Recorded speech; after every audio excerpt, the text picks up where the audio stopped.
Pernahkah Anda membayangkan laut yang memberi Anda makan setiap hari, tiba-tiba berbalik merenggut nyawa orang yang paling Anda cintai? Di sebuah pesisir selatan yang sunyi, seorang wanita paruh baya harus menelan kenyataan pahit saat suaminya hilang ditelan ombak. Namun di tengah kemiskinan dan duka, sebuah mimpi aneh datang menghampirinya 3 kali berturut-turut. Sosok wanita anggun berbaju hijau muncul, meminta sebuah janji yang terlupakan. Benarkah Nyi Roro Kidul menuntut sesaji? Atau ini adalah cara sang penguasa laut menghibur hati yang hancur?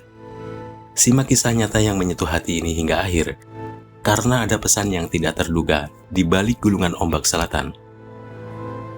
Namanya Ibu Maryam, hidupnya sederhana, namun penuh kehangatan.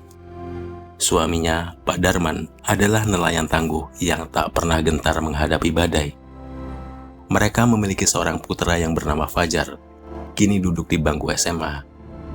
Harapan Maryam hanya satu, melihat Fajar lulus sekolah dan memiliki masa depan yang lebih baik dari ayahnya. Setiap pagi, Maryam menyiapkan bekal nasi bungkus sederhana untuk suaminya melaut. Tak ada firasat apapun baginya, karena laut adalah kawan. Hingga suatu sore, langit yang biasa cerah berubah menjadi hitam pekat secepat kilat. Angin kencang mulai merobohkan jemuran ikan di depan rumah. Maryam berdiri di bibir pantai. Matanya menyisir garis horizon, mencari titik kecil perahu suaminya. Namun yang kembali hanyalah perahu-perahu lain. Rekan-rekan suaminya mendarat dengan wajah pucat. Maryam, Darman perahunya dihantam gelombang setinggi rumah. Dunia Maryam seketika runtuh. Ia jatuh terduduk di pasir basah. Teriakannya kalah oleh deru badai. Malam itu, ia hanya menemukan caping tua suaminya yang terdampar di pinggir pantai. Hatinya hancur berkeping-keping. Penyangga hidupnya hilang, menyisakan hutang sekolah anak yang belum terbayar. Demi menyambung hidup dan pendidikan Fajar, Maryam menggunakan sisa uang duka untuk membuka warung kopi kecil di depan rumahnya. Namun nasib seolah belum berpihak. Warungnya sepi. Seringkali ia melihat Fajar belajar di bawah lampu redup sambil memegang perutnya yang lapar. Hati ibu mana yang tidak teriris? Maryam sering menangis. Ya Tuhan, jika laut mengambil suamiku, haruskah ia juga mengambil masa depan anakku? Di malam Jumat Kliwon, Maryam bermimpi. Ia berdiri di tengah laut, tapi kakinya tidak tenggelam. Dari kejauhan, sebuah kereta kencana emas meluncur di atas air. Seorang wanita cantik jelita dengan gaun hijau menjuntai, menatapnya tajam namun teduh. Kau lupa menyapa pemilik rumah ini, Maryam, bisik suara itu. Dingin namun berwibawa. Mimpi itu datang lagi di malam kedua. Kali ini lebih jelas. Suamimu sudah tenang bersamaku. Tapi kau mengabaikan tradisi leluhurmu. Berikan apa yang menjadi hak samudera, maka samudera akan menjagamu. Pada malam ketiga, sosok itu muncul kembali. Kali ini Nyi Roro Kidul tidak berbicara. Ia hanya menunjuk ke arah warung Maryam yang tertutup debu, lalu menunjuk ke arah laut selatan. Maryam terbangun dengan peluh bercucuran.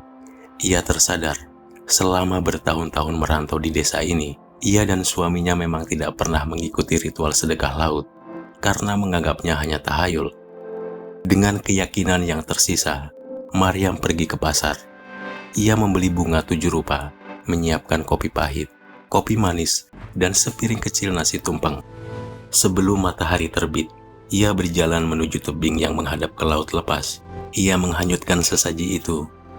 Jika suamiku adalah mahar untuk laut ini, maka izinkanlah aku mencari nafkah di sisa hidupku dengan tenang.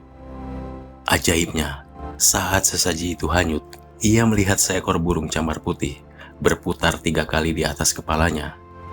Hatinya yang selama ini sesak, tiba-tiba merasa ringan. Keajaiban mulai terjadi. Keesokan harinya, segerombolan wisatawan yang tersesat mampir ke warungnya. Mereka memuji masakan Maryam dengan membagikannya di media sosial. Sejak saat itu, warung kecilnya tak pernah sepi. Hasil dari warung itu mampu membiayai anaknya hingga lulus kuliah. Kini, Fajar telah bekerja di kota besar. Namun Maryam tetap memilih tinggal di pesisir. Setiap tahun, ia tak pernah absen memberikan sedekah laut secara individu. Baginya itu bukan sekedar ritual, tapi bentuk penghormatan dan rasa syukur kepada alam yang telah menjaga rahasia hidup dan matinya suami. Kisah Ibu Maria mengajarkan kita bahwa terkadang Allah memiliki cara misterius untuk berkomunikasi dengan kita. Apakah ini kekuatan mistis Nyi Roro Kidul, ataukah kekuatan niat dan doa seorang ibu yang tulus? Semuanya kembali pada keyakinan masing-masing. Bagaimana menurut kalian? Apakah kalian pernah mengalami mimpi atau kejadian mistis yang mengubah hidup Anda? Tuliskan cerita Anda di kolom komentar, saya ingin membacanya.